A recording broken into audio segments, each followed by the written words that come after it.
These are hard times for many Kenyans. The COVID-19 pandemic has continued to deliver a crashing blow to the country's economy. A majority of Kenyans have been hit hard. Watu kwa manyumba sasa hawana amani, wengine wanapigana, wengine wanataka kuuana. Kwa sababu ya nini? Kwa sababu sasa mtu hana kazi, amekaa kwa bibi na nyumba na watoto, chakula serikali hawajawapelekea. With the reality that a substantial number of Kenyans had lost their livelihoods, the government has been putting in place protocols that ensures a safe return to normal business. Hatuwezi kuendelea kusema tu Wakenya musiende biasharani zenu, musiende makazi, musiende namna hiyo. This presidential hint left the country in debate mood, and more so after the number of infections continued to rise. And so the question has been, is the country really ready to have people back to work in droves? The government appears to be caught in a catch-22 situation, and Kenyans are confused about what should happen. Kulingana na mimi naona ni kitu ngumu, na naona serikali bado inajipanga. Ukitembea kwa hii masoko iko huku kama Mudhurwa wapi, ukiangalia vile iko hakuna mpangilio yoyote iko. Mkosa wafunge hiyo mambo ya kufungua economy, yani kufungua biashara. There is that arrangement we've done here. For businessmen like Kamau Njoroge, it's time to reopen businesses. We've been closed for the last 2 months. Things were very tough, very, very tough. He's planning to reopen his restaurant on Monday. Hotels and restaurants were given a through pass by the government as long as they get permit and follow all protocols set to curtail the spread of the zoonotic virus. We actually will be operating from maybe 10 o'clock to 4 o'clock, the required time.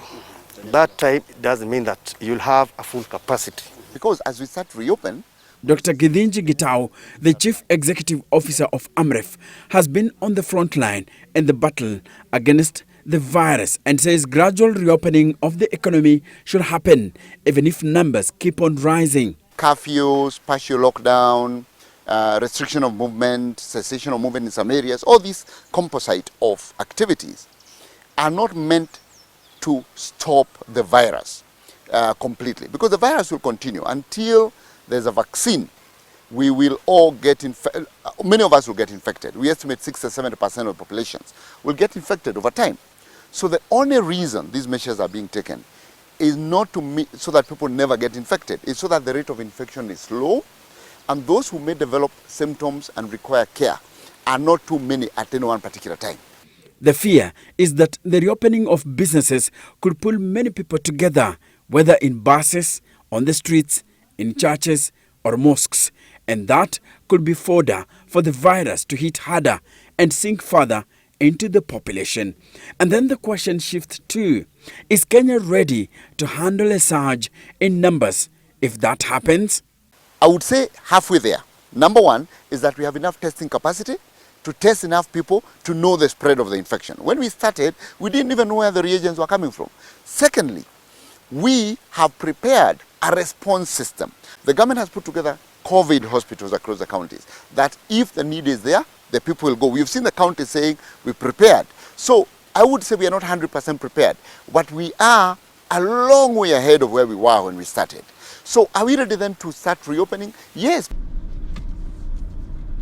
But let's look at this video, for example, taken along Ngong Road.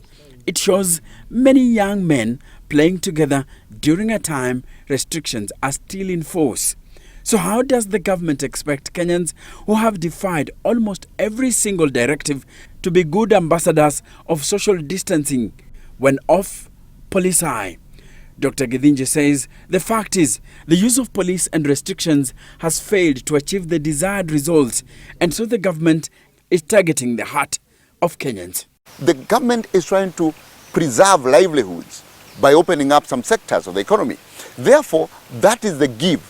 Okay? Now, as the communities also, what are they take that? What are they giving back to the containment of this disease?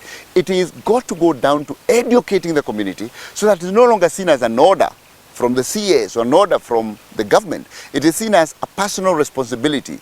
And you know, people are starting to realize that actually this is a serious issue. We are now in the acceleration phase. People have seen deaths going up, and we are only starting. We know that we are going to get a peak as you go forward in August, in September. We don't know how big that peak is going to be. Enock Sikolia, Citizen TV.